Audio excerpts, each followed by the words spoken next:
I'll do my best, and I'll set the timer here, and it's going to ring when I go over.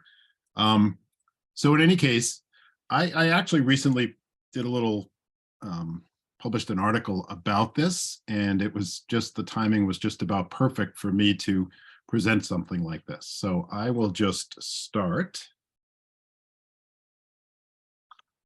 So yes, I've worked with oxen for 45 years on my own, and a couple of years before that, tagging around with a guy named Punky Rodenizer, and been involved in all of the things that Nicole said.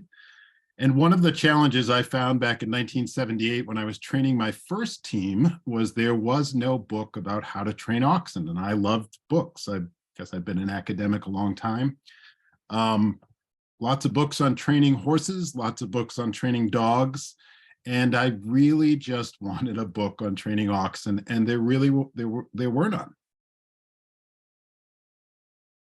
So the one book I did find that really intrigued me, and I just, still to this day look back, I found this book by Eric Sloane. Maybe, you've come across other Eric Sloane books. He was an artist, and he would look back into history, and he found a diary of this early American boy in the early 1800s. And what intrigued me most of all was the boy had an ox named Daniel, and it was a single ox. And there wasn't really anything in there about training oxen, but there was a lot about how that ox was important on that little farm. So again, since then, I've written a bunch of books. This was my first book, the Oxen Handbook, and actually the grammar of the title is not even really correct, but it did sell quite a few copies. And then I realized that, I really could do a much better job years later when I was working at UNH, and I published 2 versions of the next book. And I've had a lot of fun sharing what I know about oxen. And the history of this, before we go backwards, is really oxen and how to work with them and how to train them has been like a cultural tradition that's like a folklore. It's just passed along. The fact that I tagged along behind this guy that was my dad's age and just learned from him is pretty much how people have done it all around the world for a long, long time. This is my favorite picture that someone had sent me. And this was my goal. I just wanted to write a book that even a kid would like looking at, has lots of pictures and drawings in it. So that to me is worth more than any royalties. And believe me, you don't get a lot of royalties when you sell a book that has a very limited audience. But that was my reward for writing that most recent book. The other thing I would say is this is a book, and I know I have a young man online tonight, and he also has oxen. And this was a book I did not write, but it was written in 1990, shortly after I had published my Oxen Handbook. And this Philip Brady wrote a historic novel about a boy in my hometown who was 13 years old. Now, I don't know if he took part of his story out of my book, because I was 13 years old when I really started training my own oxen. And I was from Ware, New Hampshire. And he used my book to kind of be accurate in how oxen are used and trained. So Howard, if you're on here, this is a fun one to read. I read it to my boys years ago, and I still enjoy it today. Just a fun historic novel about a boy with his ox. So let's go back.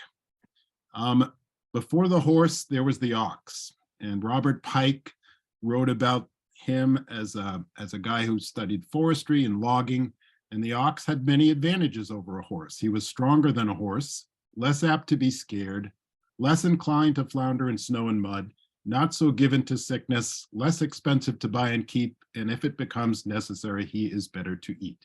So I would completely agree with this statement, except one point. He was talking about oxen in the early 17 and 1800s, and oxen at that time were bigger than horses. But pound for pound, if you take a horse that weighs 1,000 and an ox that weighs 1,000, or a horse that weighs 2,000 and an ox that weighs 2, a horse will always outpull an ox. So at that point in time, oxen were bigger than the small horses that were used for riding. And I would agree with everything else here. And in fact, I continue to keep oxen in part for the very reasons that are listed here. They are less expensive to keep, and they're pretty trouble-free. And in the end, if they give you any trouble, you can always sell them for meat. So in 1993, I was part of an article that was written by a guy named Verlin Klinkenborg. He's since won quite a few writing awards. And I was impressed. He put my quote in his book. It was the title of the article: "If it weren't for the ox, we wouldn't be where we are." And I think we could go back thousands of years, not just New England history, but oxen were the tractors and trucks long before we had these things. And in the United States and colonial America, they basically cleared the forests, built the stone walls, helped us with our roads. I mean, helped pave the way for what we now have as a society. But they did this in so many other cultures and so many other places. They always came before horses because they were easier to work, very simply put to work with their wooden yoke, didn't need a harness and so forth. So I looked hard, but I couldn't find any pictures from the 1600s, except for the pictures of me in the Crucible with Daniel Day-Lewis and Winona Ryder. And I have to give credit to Peter and Nancy Cook, because if it weren't for them, I wouldn't have been invited to be part of this movie set. And I was an animal wrangler, and those are my oxen taking Daniel Day-Lewis to the gallows. And we did meet Arthur Miller. And then the other fun part about this story is Daniel Day-Lewis met his current wife, who is Arthur Miller's daughter, on that movie set. So it portrayed colonial America. And, you know, for all the things that it tried to do, I was impressed that they really realized, and it must have been Peter Cook, he was the historian who was kind of advising them, that you couldn't do everything with oxen, because at that point in time, only the rich people had horses, like the sheriff and the judge and most people walked. And if you did anything on your farm, you did it with oxen. So it was fun to be part of a 1600s movie set. And I had a little more hair during the movie than I do now. And it was also interesting, now that I've studied the history of oxen in other parts of the world, at that point in time in the 16 and 1700s, Europeans were really moving away from oxen. They had cleared the land, they had pulled the rocks out, they had pulled the stumps out of the land, and they realized that horses were faster. Now, oxen were still used in Europe, but there were great debates going on. And the challenge in colonial America was they didn't have a choice. I mean, oxen were the animal that could survive, and they were the choice for the poor farmers that were really our pioneer settlers. So with that in mind, I mean, oxen basically did everything. Anything that we think about moving today with a tractor, a truck, a train, I mean, even airplanes, people did that with oxen. And if it had to be moved, it was done first with oxen. And later, when horses and roadways were better, people moved to them, and of course, trains and so forth. But oxen could blaze the way, and did blaze the way, for many of the things that we do today. So one of the things we often see as we travel around New England, and I know in Durham, New Hampshire, we have a mast road. In a lot of other New England towns, we have mast road. And mast road was, one of those early roads that was built to haul the big mast trees to the coast, which in the 1600s was done because the British, basically, we were a colony, and those big mast trees were reserved. And I'm not a mast tree expert or a historian, other than the fact that I really, really do know oxen. But it is fascinating that these trees were big, and it took a lot of oxen to move them. And that's another advantage an ox has over a horse. If you hitch 72 oxen together, they basically follow along as if they're in a herd. Cattle herd easier than horses. Horses scare easier than oxen. If you put 72 horses together and something scares one of them, the whole group is going to want to run off. So oxen work really well. You just need more power, you hitch more teams, and they follow each other as long as they're trained. So for centuries, and again, these pictures I did find in New Hampshire and Maine, but again, they're much more recent, since the 1890s and early 1900s, oxen were used to clear our forests. And most of you know, maybe you've had a previous speaker talk about that New England was really denuded. Like, we cut down all the trees. We grazed thousands and thousands and thousands of sheep all over New England when we cut down the trees. And the trees were cut down and moved mostly with oxen. And yes, later horses again were brought in when people had more money, and it was a little less dangerous for the animals. So the other thing that oxen did was, once you cleared the trees, you had to pull out the stumps. And that was a tough job. I have personally tried to pull out stumps with oxen. You don't hitch the oxen to the stump and just go forward. They cannot pull it out.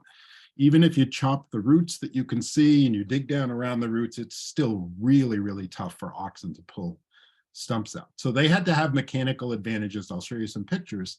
But once even the land was cleared of stumps, there were still roots, and we have, of course, rocks. And that also was where oxen did better than horses. Oxen have a slower pace. If they hit a rock, they'd slow down and move from side to side a little bit if they were well trained and go along. So this must have been a pretty good field in York, Maine, because I don't see many rocks, and I know York, Maine has plenty of rocks. So the stumps were pulled out, again, with some sort of mechanical advantages. And in that diary of an early American boy, they used a different system than what you see here. This is basically a screw that pulls the stump straight up. I've seen all sorts of other ways that it's done, but then what did you do with the stumps? I know we have some stumps on our property that have been here the 33 years that we've lived here, and they're still not rotten. So they often made the first fences. And again, how did you move the stumps? Well, you pulled them out with oxen and some mechanical advantage, and then you pulled the stumps to the edge of the fields. And that was before you had the stone walls, because then the stones started to come out. So what are the things that oxen do? I mean, oxen worked in our quarries. Okay, New Hampshire is the granite state. I grew up in New Hampshire, and there's lots of granite quarries. I've been to them, and they've been working for hundreds of years. And one person wrote that, they would rather have oxen in a quarry, because if you had to go up a narrow side of the quarry, they're less likely to get scared. And if they did fall off an edge or something like that, again, you lost less money than you might with a horse. And again, I've tried to grab some quotes. I mean, granite is heavy, as we know. And according to this from Massachusetts, one piece could weigh 13 tons. And they had to come up out of the quarry, and it was done with oxen. And of course, later we have steam engines and we have cables and we have different ways to get granite out. But early on, you just really had these animals, and then you had to take it to wherever it was going to be shipped off. The other thing is, I live in Berwick. I know the church that my boys did their all of their Boy Scout meetings for a long time in. Was said to have been moved in I think the late 1800s. Well, if a building was moved in the late 1800s, most likely it was moved by oxen. And there's lots of written history about this, but you don't see many pictures. So how do you move a building? You just get lots of teams of oxen. So again, 20 or 40 yoke, that's up to 80 oxen. And again, with a few drivers and trained oxen, they are slower, they're less likely to do something crazy and tip the building over. And it really is something that we have a history of right here, even in Berwick. This was something that happened in 2016, and I just thought I'd throw it in there. I happened to be in Rwanda for 7 months. They wanted to fly me home to help move a building with oxen. And I said to them, well, first of all, I don't even have any oxen because I sell them when I leave the country for a year. And there's lots of other people with oxen. So they ended up with a big crowd of people, and it was interesting because it's kind of a stage setup. They actually had wheels and some kind of mechanical thing that was actually rolling. The oxen were more for show, but they wanted to move this building in Browning, Vermont with oxen, like it would have been done years ago. Most of the oxen here are very young. They're 4-H kids with animals a year or two old. And they hadn't probably worked together in these big groups. None of the oxen got crazy and went nuts, but it was hard to get all those animals to pull at once, even though they really didn't have to. So I'm going to focus on New England for a bit, really for the rest of my talk. But this map is from a historian that wrote about how important oxen have been and how the shift in their importance has changed. So Maine, New Hampshire, and Connecticut up in the red box on the right are dark colored. That means that if you look on the left, 57 to 70% of the draft animals that were found in 1850 were oxen. Now, prior to that, if we go back to the 1600s, I mean, it would have been, I don't know, we don't have a survey, but I'm guessing 90% of the draft animals or 95%. But even into 1850, Maine, New Hampshire, and Connecticut had more oxen than Vermont and Massachusetts. And if you're wondering why, Vermont had better soils, fewer stones. Massachusetts tended to be a little richer than New Hampshire, Maine, and Connecticut was known to be, rocky, smaller farms. So oxen were more common in the three states I highlight here versus Vermont and Massachusetts, in part because they were the choice of poor farmers that had hard scrabble farms and maybe smaller farms, but it was really the choice made because you didn't have the money or you didn't have any other options. This western states, Nevada, Arizona, New Mexico, that was really an influence from Mexico, and the Spanish had brought with them oxen. Those oxen are yoked completely different. They have a head yoke strapped to their horns, like from Spain. And those oxen, you're going to see in a minute, disappeared. And then the middle of the country here is white because it was largely unsettled in part, but you're going to see a change. I'm going to kind of jump forward 20 years at a time. So anyway, during the 1800s, we've all heard of this. People used oxen to move west. Maybe some of you 20 years ago heard of a game called the Oregon Trail.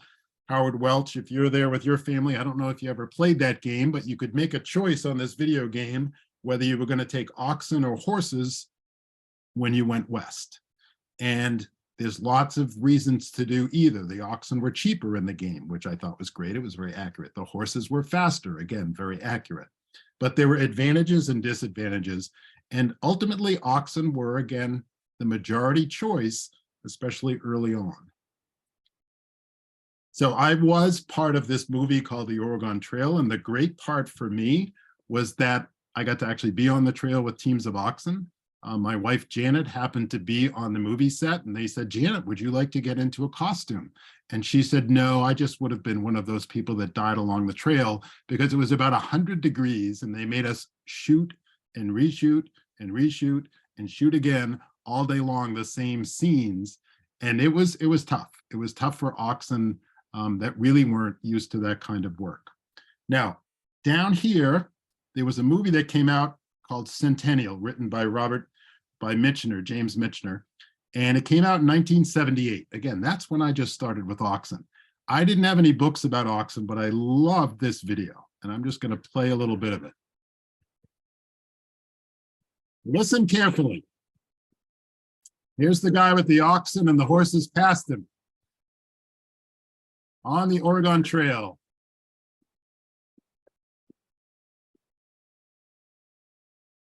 He didn't like it was thinking, sonny boy, but I'm telling you, when we hit the Rockies, we go past them horse people like they was stick to the ground.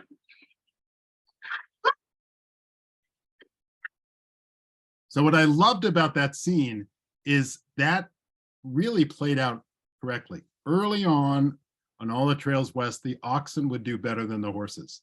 They would have a slow, steady pace. The horses would take off like, twice the rate of movement, but horses have a hard time keeping that up if they're not well fed and pushed hard. So ultimately, this guy said in the movie Centennial, well, don't worry, we'll catch up to those horses by the time we get to the Rockies. So from 1870, shortly after the Civil War, there were a lot of oxen in the middle of our country. And that's because these people were trekking west and they were using oxen. So again, 42 to 63% of the oxen and the animals in the West used for pulling wagons were oxen. But again, I want you to look at Maine, New Hampshire, and Connecticut.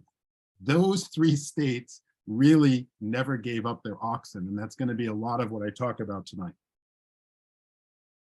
So New England always had oxen. It's 1890. The percentage of oxen in 1890 starts to drop fast. So in the West, they disappeared. The big farms, oxen don't move as fast as horses. Oxen don't do as well in hot weather. And as you go west, it gets hotter and drier. So as soon as the farmers out west settled the land and broke the sod with the oxen, they moved as fast as they could to horses. The other thing you see here is in Florida and what do we have? Virginia, West Virginia, and Alabama, Mississippi, there are oxen there as well. Again, the percentage is lower than 1850 all around. But at that time, the farms in the South were using oxen to log the swamps. Why? Because an ox doesn't flounder in snow or mud. They'll just go right into a swamp. Mules, by the way, hate water, and mules didn't do well logging down here in the South. And then again, this part of our country, with the exception of the coastal areas, was pretty poor. So poor farmers and people using oxen in tough places were the ones that kept them on. So now I'm just going to quickly share some images. These are pictures of where I grew up. Now, I saw these pictures hanging in our town hall. I saw these pictures in a town report in the 1970s, and I was totally intrigued because the house I grew up in is about 5 houses down from here. I was intrigued because, of course, we don't use snow rollers, and we didn't in the 1960s when I was there. And we did still see oxen at agricultural fairs and shows. And these oxen are wearing a very special yoke, which I'll talk about in a minute. It's called a slide yoke. And that's about as far advanced as yoking oxen has ever been. Oxen really don't do as well in a harness as they do in a yoke. And this was a high-tech yoke invented right here in New England.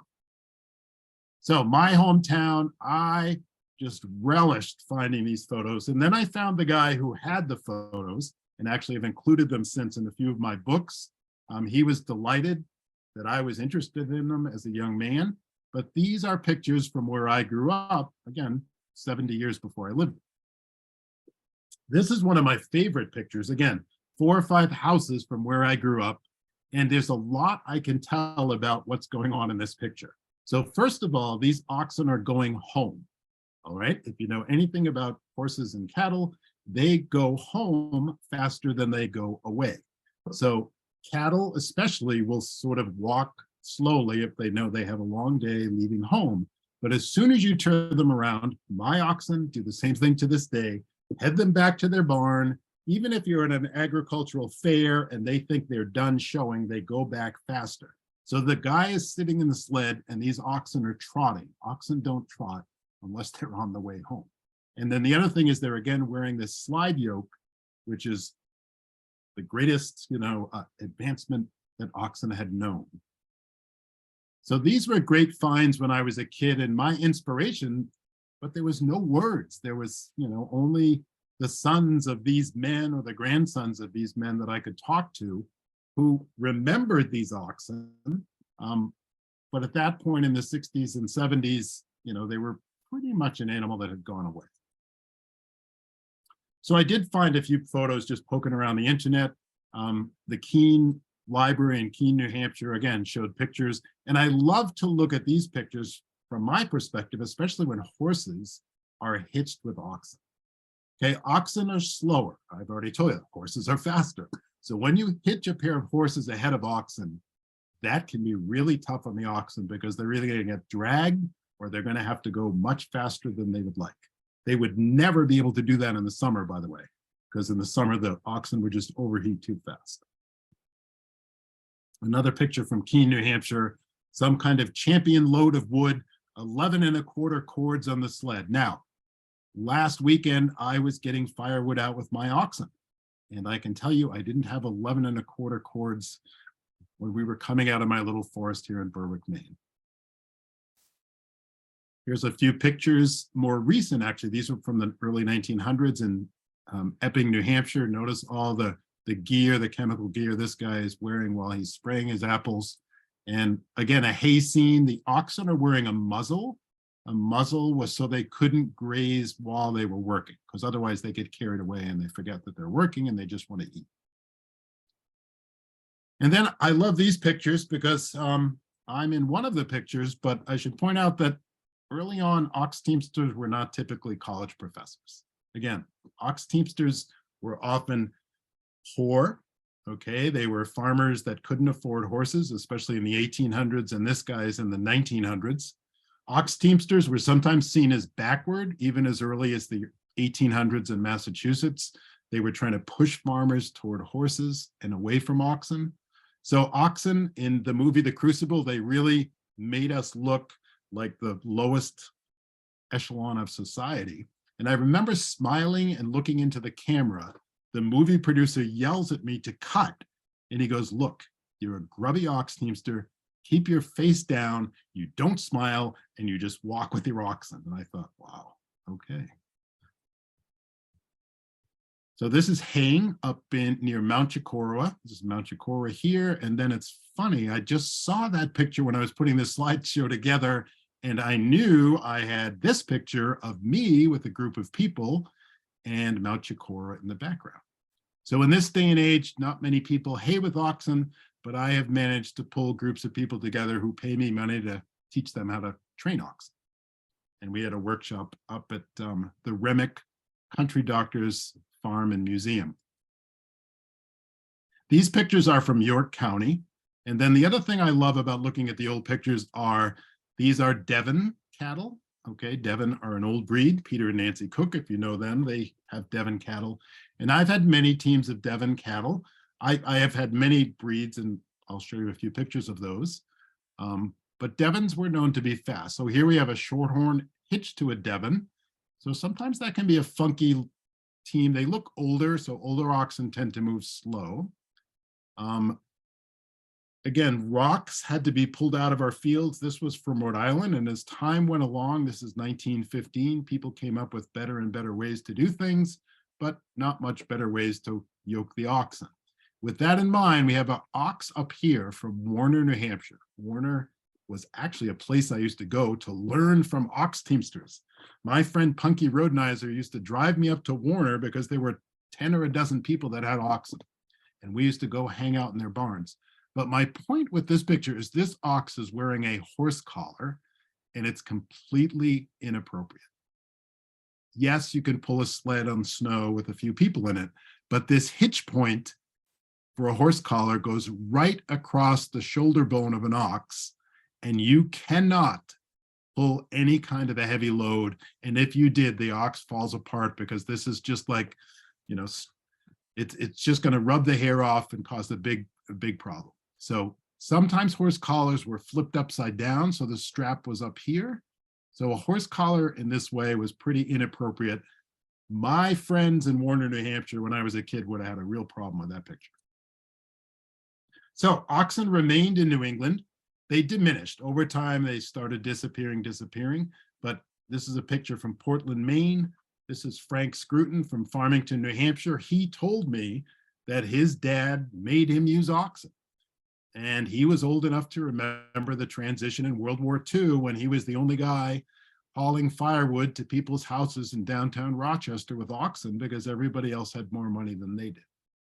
Frank was great because he started a successful dairy farm and then kept oxen for a hobby for many years. Oops.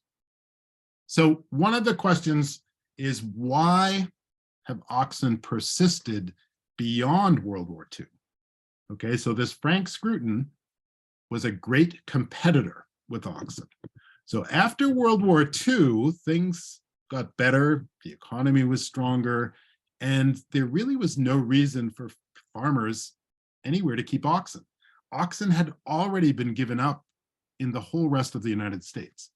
If you go west and you go to Deadwood, South Dakota, or you go to Colorado, or places where oxen brought the settlers there, nobody knows how to use oxen because they forgot it. It was something they gave up. We New Englanders have never given it up, and that's the rest of my story. So part of the reason is, this is Blue Hill Fair. Well, the Blue Hill Fair in Maine, this was 1875, and in 2022, there was a Blue Hill Fair. These agricultural fairs have had oxen in showing and competition pulling for the last 150, 175 years. Some of the ones in Massachusetts and Connecticut are older than the ones in Maine. So these kind of things, there's a Cheshire County Fair, still exists. I used to take my oxen. In fact, my picture when I was 13 years old, that was Cheshire Fair. But this was 100 years before I was there. Now, ox pulling does not draw the kind of audience you see here, except at the Freiburg Fair. But at this point in time, farmers would bring their oxen to show off, to compete against their neighbors, to maybe make a game and a bet out of whose oxen could pull the most. And it really is my belief that it is and was shows like this one in Danbury, Connecticut. Now, I know where this fair was, because if you drive on the highway through Danbury, Connecticut, there's a big flat plain down by the river, Danbury, and there's a Danbury Plain Road. And that's where the fairgrounds would have been. Here's another one in Hamburg, Connecticut, when people would bring their oxen because they were using them. Now, Maine, New Hampshire, and Vermont, Maine, New Hampshire, and Connecticut were the big mainstays of oxen, in part because they were smaller, more kind of hard scrabble farms. And I will have you note the breed here. We don't see Holsteins, you don't see Jerseys. So this is our Freiburg Fair now, or a few years ago, and you can see the colors have changed. So we have breeds of all colors, Holsteins and Jerseys and milking shorthorns and crossbreeds. But years ago, people liked Devons in New England because they were tough, they lived a long time, it didn't take a lot to feed them, and they were fast. Fast for oxen, that is. So as we wind us down about the history here, another unique characteristic in New England, and again, my hometown of Ware, New Hampshire, kids can train oxen. You don't often hear of children training horses. They might work with a horse, but the horse is usually trained by someone else. So oxen in New England have been trained for a long time by young people. So I put a few quotes in here. 1844, Worcester Cattle Show, 8-year-old Elijah Carpenter exhibits his 6-month-old calves. And then I have a whole bunch of writers that I cited down at the bottom. All of them said that the animals should be trained young, and in doing so, they've done with a manner of patience and firmness.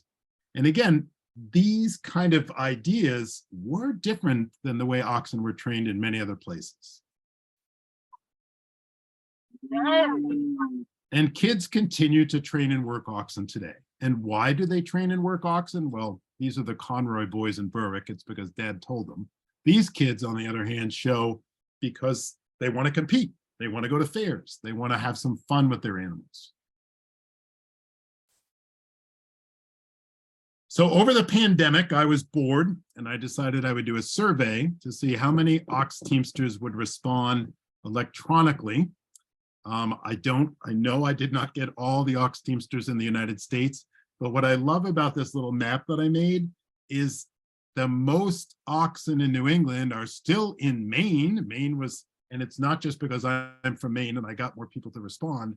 There are more oxen in Maine and New Hampshire than any other states in the United States. I do know there's some oxen in some of the states like Iowa. I've seen the team of oxen. I knew there were some in Utah. I couldn't get those people to respond, but it's fascinating to me. I found about 1,800 oxen on this survey done electronically. I know I didn't get everyone because some people don't do email and wouldn't respond to something like this, but it was fun to show that, and I presented this internationally, by the way. There was a draft animal conference, and I was just telling about the history of New England. So in that survey, really, really quick, it was interesting to me that most of the teamsters that keep oxen keep them for farm work. And I gave people the choice. You could pick multiple activities. You didn't have to tell me what one activity was. You could check off a whole bunch of activities. And then why is it that farming ranked highest? Well, after I thought about it for a minute, I use my oxen on my farm, and I have forever. In fact, I don't have a tractor. Now, I'm pushing 60 years old, and there's days when I think maybe I should get a tractor. But even my son Luke is like, Dad, why don't we get a tractor? And I said, well, I have you instead. But people like me use oxen in order to keep them in shape, in order to keep them trained. It gives them something to do when I'm not in competition. So in my survey, people, the second highest use in New England today and around the United States was after farm work, people exhibiting their oxen, playing with their oxen, taking them to parades, shows, and things like that. The third most common use of oxen today was logging. And this one was funny because it was really regional. Everybody in the east and northeast that had oxen used them for logging. People in the west, as you went to the grasslands and prairies, they didn't use their oxen for logging. So we had, nationwide, about 15% of Teamsters said oxen was, something they did with their animals.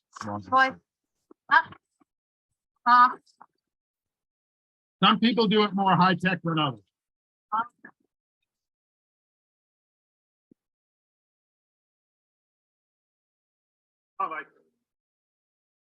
Another part of my survey was people use them just for fun, and I often do that myself, giving kids rides, whether they're relatives or neighbors, blasting a trail through the snow because I don't have a tractor or a snowmobile, and yeah, just for fun. The fifth highest ranked activity was showing oxen, which I do, and I know Howard, who's on here tonight, and the Welch family, they also show oxen. And I was telling this story because in other parts of the country or world, they were wondering why we do it. And it's, the human nature, competition. We like to see, just like the old Teamsters, how our animals look and behave. This one surprised me a little bit that ox pulling ranked 6th, but I think because I did a nationwide survey, people across the United States can't show their oxen or pull them because it's only in the Northeast that we have these competitions. But I want to relate this back to history because this, I believe, is why we still have oxen in New England. It's why I was interested in oxen. The man, Punky Rodenizer, that I hung out with used to do ox pulling. And I used to sit on his sled and follow him around. And it was a cultural tradition.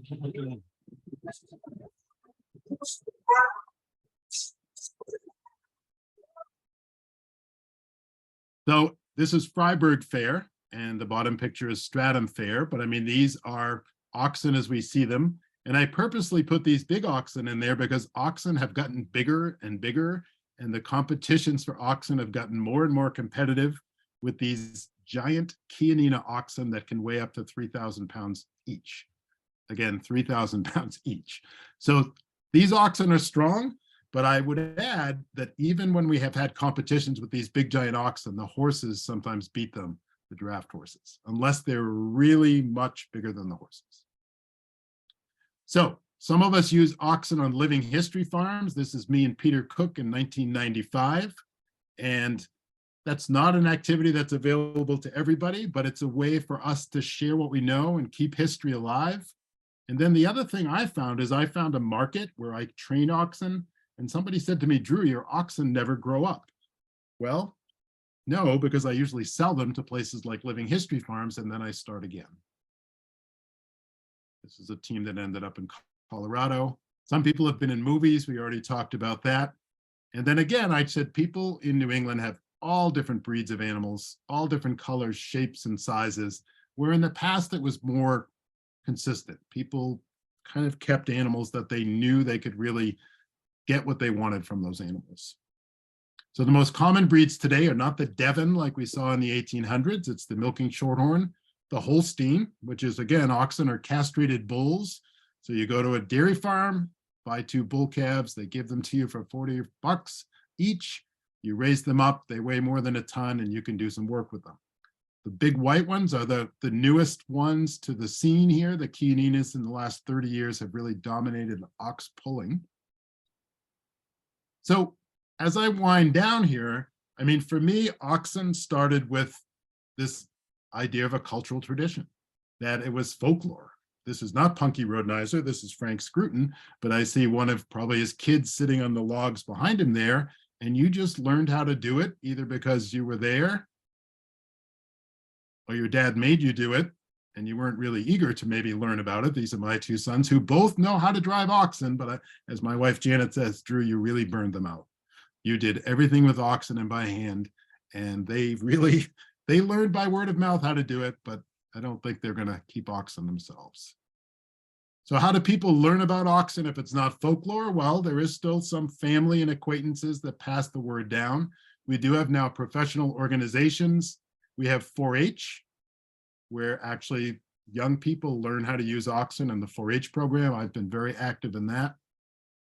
People learn from books and videos, and I am somewhat the beneficiary of that, but I can tell you honestly, like Howard, if you're still there, I don't make enough money selling books to pay for one of my grain bills in a month out of the whole year. Some people learn at workshops. So do I help run those? And living history farms. And I love living history farms as a way to keep a tradition like oxen alive, because it is alive. A living history farm is where you go to see history alive. And I found a niche selling oxen to living history farms, and I love them because they are trying to keep this culture alive, versus when I went to Europe, this is how they had oxen. This is all they knew about oxen. They didn't know how to train them. They just had this pair of heads on the wall with a yoke on it. I'm going to skip forward and try to finish up, but right now in the United States, 59% of the ox teamsters in my survey anyway were men, and 40% were women. That was no surprise to me, really. But historically, this was a man's activity. This was not something that women did. Even my work in Africa, oxen are considered a man's activity, although I've talked to women on the side and they're like, we know how to do this, but if it's the man thing, we can let them drive the oxen. And even my wife, Janet, knows how to drive oxen. When we first moved to our place and we were building stone walls and cutting down trees, she drove her favorite pair of oxen, Ben and Chaz, as much as I did. And then lastly, I said early on, kids trained oxen in early New England. And my survey showed that we continue to do that today across the United States, training our animals young. And I didn't pose for this picture. This is me and Luke in 2007. But when I found this 1907 picture, I thought to myself, I'm going to include this as I wind down my slideshow, because here I am 100 years later, holding on to my 9 steers bow like that boy is, with the little boy riding a stone boat, although my load looks a little lighter than Tom and Jerry from 1907.